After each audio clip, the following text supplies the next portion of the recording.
Hello mga kalangga kaparikoy. So for today's vlog is magtatali tayo o magtatali ako ng alugbati at saka sibuyas. So nilinisan ko na yung sibuyas at sa ngayon is tinatali ko na yung sibuyas para ito ay ibibinta sa palengke bukas. Bago ko pala ito itali is nalinisan ko na para maganda ang pagkatali nito. So binabad ko rin to yung puno ng sibuyas sa tubig. So makikita ninyo na ito ay malinis at fresh na, no? So samahan niyo ako sa aking vlog. Let's go! What's up mga kalangga kaparikoy for today's video? So samahan niyo ako sa aking small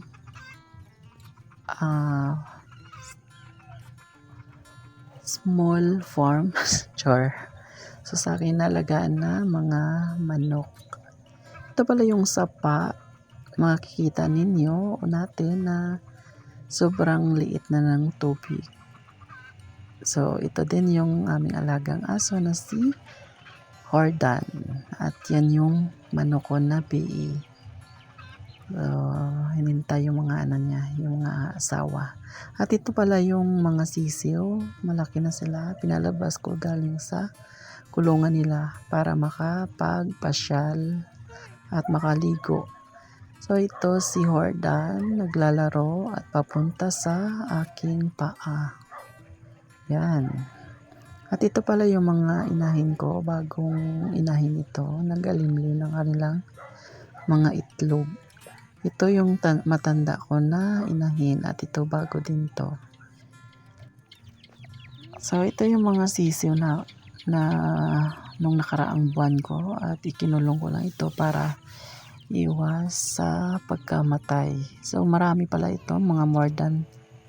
At ito na rin yung aso namin na si Jamaica at mga alaga kong piglets. At ngayon baboy na sila kasi malaki na sila. So magto 2 months na yan. So mga langga kaparikoy, samahan niyo ako sa pag-ali ng alugbati. Ito pala yung alugbati ng aking kapatid galing sa bundok at dinala ito dito sa ibaba para ibinta. So dahil wala yung sister-in-law ko na magtatali nito, ako yung pansamantala na magtatali nito para pagka umaga ibinta ito sa palengke. So ganyan lang yung pagtali, no? Pero bago natin taliin to is basain natin ng tubig para magiging fresh yung dahon ng alugbati. So hindi ko alam kung magkano yung bintahan ngayon sa palengke, pero yung isang tali nito is malaki yung pagkatali natin. Katali ko kasi kinilo rin yung bintahan nito sa palengke. At yung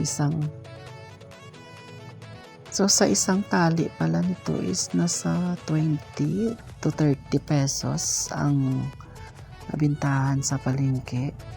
Oo nga pala mga kalangga kaparikoy, mamarites tayo sa dati nung maliit pa ako, yung nag-aaral ako ng elementary at saka high school is yung mga ginagawa ko pala dati is nagtatanim ako ng mga gulay like alugbati, sibuyas, sili dun sa bundok. At nung buhay pa yung mother ko sa father ko, sila yung nag-aalaga o nag-harvest kapag ako ay nag-aaral sa paralan, high school at saka college. Tapos pagka lingguhan, yan yung ginagawa ko, yung nililinisan o kinukuha ko yung mga damo doon sa mga tanim sa alugbati, sili.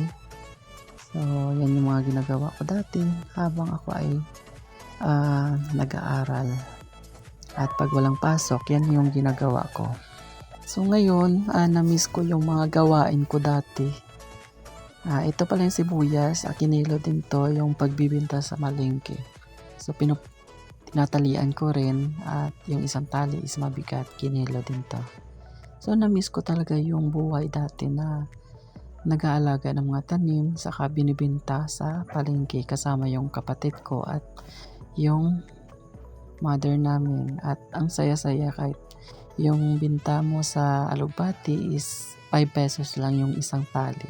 Pero sa ngayon, yung isang tali ata is nasa 25 to 30 pesos na ata kasi yung isang tali na yan is itatali pa yan ng mga negosyante doon sa palengke. Hindi ko lang alam kung magkano na yung isang tali. Baka maabuti na yun ng anim na tali. Sa tag-10, so abot na yung 60 pesos yung isang tali na yan. So yan yung pagkakaalam ko, hindi ko lang alam. So that's all for today's video. God bless.